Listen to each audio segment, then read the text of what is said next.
Let's have a look. Here's another challenge I want you to try and do, and it is how do you create an empty set? Sounds pretty easy, right? So let's give it a go. My empty set. If you want to try this yourself, go for it. Let's see if you can do it. That's the challenge. Now we think, oh yeah, let's just do curly brackets. Okay, let's just do that. And that's what we use for a set. But let's check what type this is.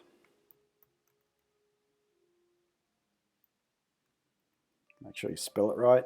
So you do type. Now it's saying dictionary. So that's not the best way. So I'm going to just copy this, save a bit of time.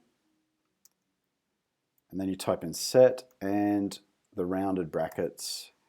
Now let's check the type of it.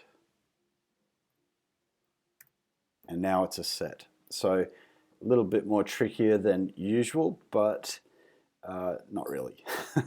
So I hope you got that. And if you didn't, no worries. And have a play around with some of the other code we've done. Adding to the set, removing from the set, things like that.